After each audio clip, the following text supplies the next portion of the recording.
வந்து நம்ம நாட்டுக்கோ ஒரு சுற்றுச்சூழலுக்கோ முக்கியமான ஒரு பொருள் எதுன்னா பல்லுயிர். பல்லுயிர்னா என்ன?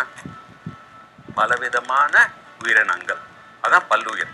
ஆங்கிலத்தில் பயோடைவர்சிட்டி அப்படின்வாங்க. பயோடைவர்சிட்டியில் பலவிதமான தாவரங்கள் உண்டு, பலவிதமான விலங்குகள். இப்போ இங்கே பார்த்தோம்னா இது பாம்பு, இது மகிழம், இது தென்னை, அது பேம்பு, மூங்கில் அப்படின்னு வர மாதிரி பலவிதமான பல்லுயிர்கள். அப்போ எல்லாத்துலேயும் ஒரே இனத்தில் போட்டு எங்களால் பேச முடியுமா?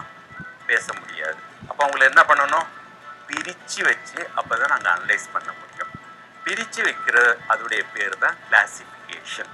பலவிதமான உயிரினங்களை பிரித்து அதை பற்றி படிக்கிற பேர் என்ன? கிளாசிஃபிகேஷன்.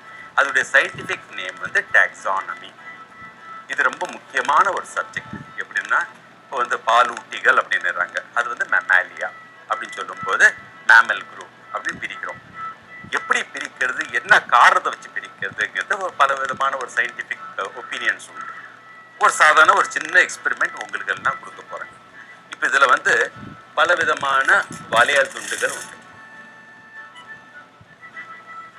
இதை நீங்கள் பிரிங்க, ஏதாவது ஒரு சிஸ்டமாக பிரிங்க. வாங்க,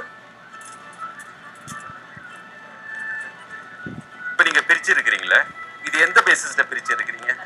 கலருங்கிற பேசிஸில் 4ஆக பிரிச்சுட்டீங்க. இப்போ அதில் சிவப்பு வேற வச்சுட்டீங்க, பச்சை வச்சுட்டீங்க, வெள்ளை வச்சுட்டீங்க, ப்ளூன்னு வச்சுட்டீங்க. இதை வேற விதமாக மாற்றி பிரிக்க சொன்னால் உங்களால் பிரிக்க முடியுமா?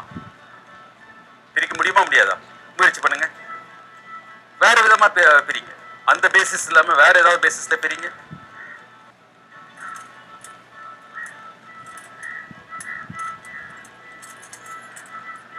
ஹெல்ப் பண்ணுங்க அவர். என்ன கேளுங்க, அவரை கேட்டு பண்ணுங்க. நீங்க அவர் என்ன பண்றாரு கேளுங்க.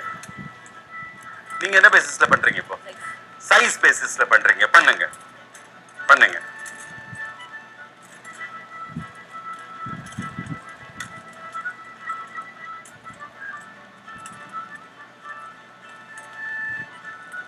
Very good, very good, very good, excellent. இப்போ உட்காருங்க. இப்போ அதாவது அதே விலங்குகளோ ஒரு உயிரினத்தையோ நீங்க பிரிக்கும் போது முதல்ல என்ன பண்ணீங்க? வர்ணம் என்ற ஒரே ஒரு பேசிஸை வச்சு நீங்க பிரிச்சீங்க. அது கூட ஒரு பேசிஸ் ஆஃப் கிளாசிஃபிகேஷன் பண்ணலாம். அதே நேரத்தில் அதே உயிரினங்களை வேற விதமாக கூட பிரித்து பேச முடியும். வேற விதமாக பேசும்போது அவர் என்ன பண்ணார்? இப்போ சைஸ், பெரிய விலையெல்லாம் துண்டெல்லாம் ஒரு பக்கம், ஆவரேஜ் எல்லாம் ஒரு பக்கம், சிறுசெல்லாம் ஒரு பக்கம் கொண்டு வரீங்க. அப்போ பிரித்து பார்க்கும்போது ஏதாவது ஒரு கிரைட்டீரியாவை யூஸ் பண்ணோம்னா அந்தந்த விலங்குகளையோ அந்தந்த தாவரங்களையோ பிரித்து கிளாசிஃபை பண்ண முடியும். புரியுதுங்களா? அப்போ அதுக்கு பேர் என்ன? கிளாசிஃபிகேஷன். அந்த சப்ஜெக்டுக்கே பேர் என்ன? டாக்ஸானமி.